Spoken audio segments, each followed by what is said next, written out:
Welcome to Epilogue Podcast, the show where we discuss some stuff that happened on a different show ages ago which nobody really cares about anymore.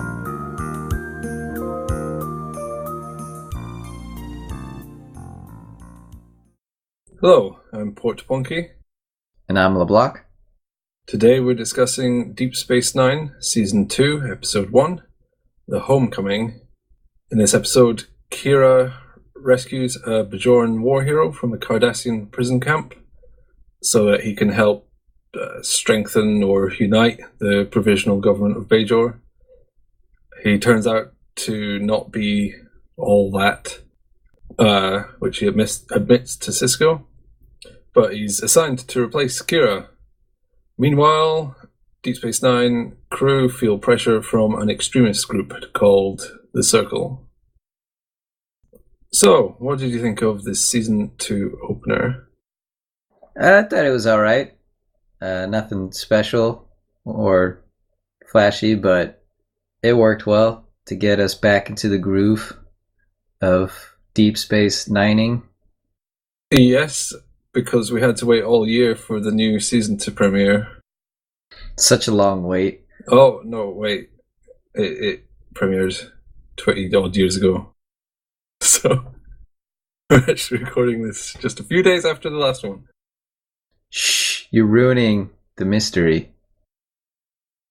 I thought it was pretty good, actually. It was busy, lots happened. Okay, it wasn't amazing, but it felt a lot more fleshed out than Season 1.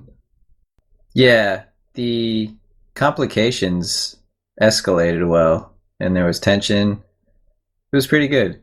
It didn't reintroduce us to the characters very well, but I don't know if that's really a necessary function of a season opener. And we're carrying over from Season 1, so we don't really need that. Yeah, I don't think they cared about that.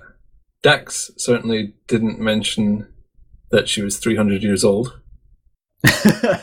For once. Speaking of Dax, very quickly, her markings look different to me. Are they darker? I have no idea. Okay, maybe that was just me. They might be. They might have darkened them to make it more apparent that she's super alien. How else will you know that she's a 300-year-old alien? Yeah, you don't see humans walking around with markings like that on their skin. If you did, you'd assume immediately they are 300 years old. They sent Kira and OBrien to rescue some prisoners, and they pulled it off really well. We see them outside of their uniforms. Yeah, you're not going to send an officer of Starfleet in a Starfleet uniform on a slightly illegal mission. Right, I'm not criticizing, but it was so striking because we're so used to those pajama onesies. And this episode acted almost as an apology for all of the bottle episodes that closed out Season 1, because in this one we have people in different clothing. They're on a new set. We see lots of people, so lots of visual variability, which was a nice change of pace. Yeah, it was good to see them out and about for once. Yeah, not just hanging around the station. It was tense when they had to wait for those guys that they left behind. Yeah, there were a lot of genuine tense moments. I even liked when they were in the runabout and they were hailed. That was nice that immediately they're running into possible hazards. Yeah, they actually made that quite exciting because of the pauses between replies and O'Brien just sort of fumbling, trying to fix it. Although I think they kind of blew it a little bit at the end when she brags about making up gold moraine. Hey, it worked. Yeah, but it was needless for her to brag. Well, I don't know, I just made them up. Yeah, okay, obviously. I felt that they didn't give Lee Nellis much time to adjust from being a prisoner of war for 10 years in an incredibly harsh labor camp. No, not at all. Oh, you're back. Now do this. Now go on a tour of a space station. When you probably still have dirt caked in your face. He asks if he can see his quarters, and Cisco's like, well, I'm going to get some pie, and then you're going to have to speak to a crowd. It's a bit weird. That guy would have, I think, more issues, or at least be more fatigued than that from his ordeal, especially since he got shot in the spine. Yeah. He had mental as well as physical wounds that he just brushed off. And he was just an underwear murderer. That story, whilst it was kind of cool how he was an unintended fraud, it kind of didn't make sense. His friends thought he beat the Cardassian girl in hand-to-hand combat. Or that was the legend they propagated. But surely they found him on the ground with a dead, naked, soaking wet Cardassian in their underwear on top of him. Yeah, but it's like that game of telephone where things get distorted and exaggerated. Even when you have a clear case of something, it can be filtered through people and end up as something entirely different. I guess. I mean, yeah, that's what he said. It was distorted. It just seems like there would be less distortions. Chance. Yeah, because it's quite distinct.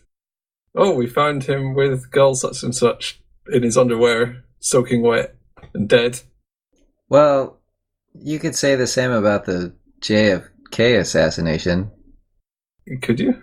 There was a guy, and he had a gun, and he shot him. But then there are all these conspiracy theories. Yeah, I guess. Although the truth in that is fairly widely known. You would think so. There's no stories about Harvey Oswald swinging down like Spider-Man and punching JFK's head off, and then blasting off with a jetpack or something. I mean, I suppose there's video footage. There are wild stories that he worked for the CIA or was in cahoots with Cuba and all sorts of stuff. Yeah, I guess people will just believe anything. Especially Bajorans, apparently. Their gullibility is similar to humans, except it's ridged a little bit. On the nose? I'm sorry. That was terrible. That made no sense. Yeah. I just wanted to allude to the nose. It's okay, you can talk about Bajoran noses. That seems vaguely racist. Well, yeah, but it's against a fictional race, so... Is it racist? If it's a factual discussion, then... I don't think anyone will get mad at you for having a fact-based discussion about a fictional race. Well, speaking of that, I like that there is a faction, the Bajor for Bajorans. People's Front of Bajor. And that there will always be people who are passionate for xenophobia and isolationism, and how that sort of thinking won't go away. And obviously Star Trek does this a lot, where it has situations that are analogous to modern times, but it's still nice to see. It's easier to identify with as a viewer. It's interesting. This series in general is interesting because obviously it was made pre 9/11. Right. So after that day, terrorism was a hot topic. I don't think they'd make a Star Trek series like this nowadays with a character, Kira, who was a terrorist in her past, or in a sympathetic and liked role. You get stuff like 24 nowadays, where terrorists are disguised to be tortured and killed for whatever reason. So I think it's good that it discusses these things in a fairly reasoned and mature manner that I don't think would be possible nowadays. Yeah, I keep framing it as the only way I can, a person who exists post 9/11, and because they keep talking about these occupiers trying to cooperate with the people who were there, and so I keep thinking about Iraq and America's presence there, and it's really interesting that they're exploring that before that major occupation. Yeah, Star Trek has always been quite forward-thinking, but it's surprising how often it actually hits the mark. First iPads and now this. Yeah. Did you have any criticisms? I didn't actually think of many. I mean, I've already said that the guy gets paraded around the station and doesn't seem to mind. Yeah. But nothing particularly. I tell you what was silly. They honey trap that Cardassian guy so easily. Oh, yeah. And it was kind of okay the way they did it, but it's almost as old as telling the guard in the jail that you feel sick. Yeah. Well, they haven't been portrayed as very intelligent. Well, the Kardashians, well, they're apparently either incredibly deceptive and brilliant or just the worst kind of gun-toting knuckleheads you can imagine. Yeah. For every Garrick and Maritza, there seems to be hundreds guys who are just like, stop, I will shoot you, I'm angry. Did you feel Cisco was slightly different in this one? Yeah, I did. Especially when interacting with Jake. He was warmer. A lot warmer and more upbeat. And his scenes where at the start where he's talking to Jake about his date, I thought it was quite funny. Just the way he starts saying, well, to ask them out. And Jake's like, I already did. Yeah, that's, I think, the first father-son interaction in this show that I've enjoyed. Yeah, and later on when Jake gets dumped by his girlfriend's racist dad and Cisco is trying to console him and he kind of stumbles through an explanation. It felt a lot more... their chemistry felt a lot more believable. Yeah, definitely. And Cisco also seemed to be a lot more expressive just in general. He's thinking hard about runabouts. He seemed to have some inner conflict about it. This is the best we've seen, Cisco, and I hope it continues and we don't see the return of Wooden Man. No, I think he's done what Pinocchio always wanted to do. He's turned into a real commander. Yes. He was brought to life by the magic of duet. He was hardly in that episode. Yeah, but the magic of that episode just exuded, and eventually I'm going to stop right there. Yeah. Yeah. And from Cisco's context, it's not an episode. It's just something that happened on his station. Maybe he contextualizes events in his life as episodes. Well, then this would be really confusing because it had to be continued at the end. Was that Cisco panicking? He's thinking, I can't sum this up in 45 minutes. Yeah. Because, of course, he knows how long the episodes are. He thought, clearly we need a break right here, and this will be continued in the next episode. So Kira is recalled, and Lee Mellis is now liaison. I don't think Cisco is going to stand for that, considering Lee Mellis already told him he doesn't want to do anything. Plus, Cisco has already shown he's very fond of his crew.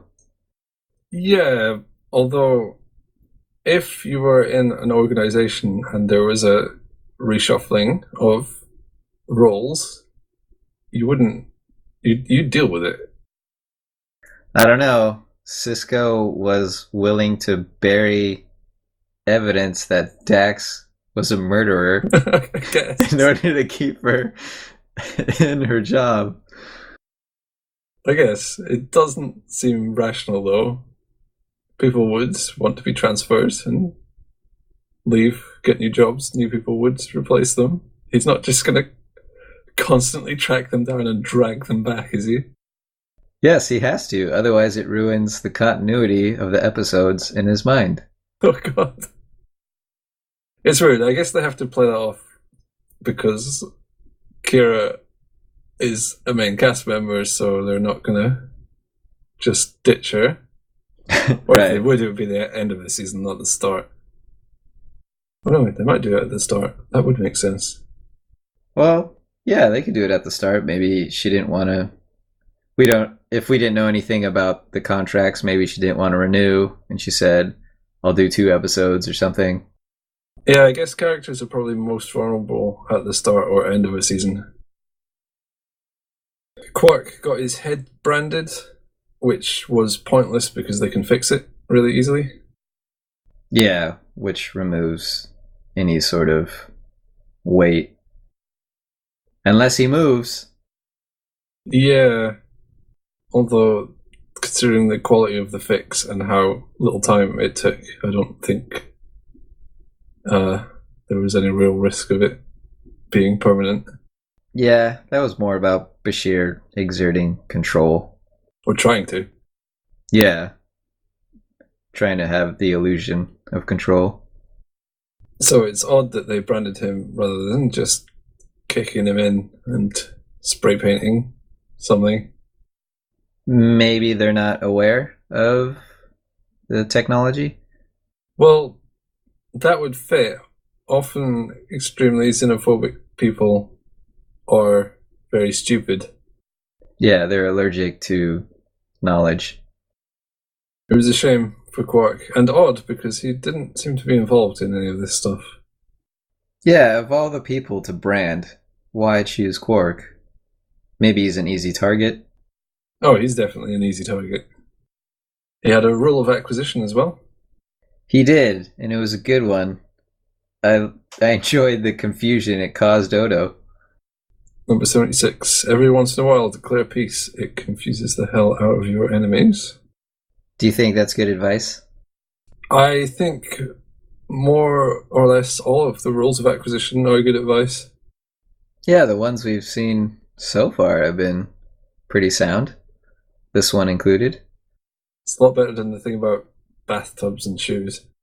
Oh gosh. That's what 300 years of wisdom will get you. A pickled brain. So, do you have a quote of the show?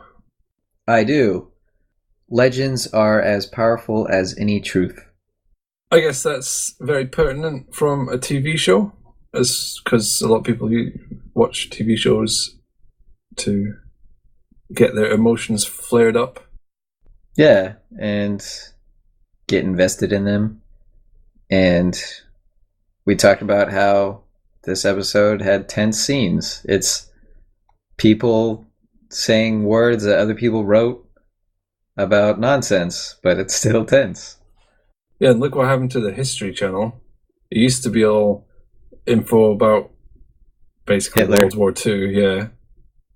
But all of those facts didn't flare up people's emotions enough, so they put on that guy to talk about aliens.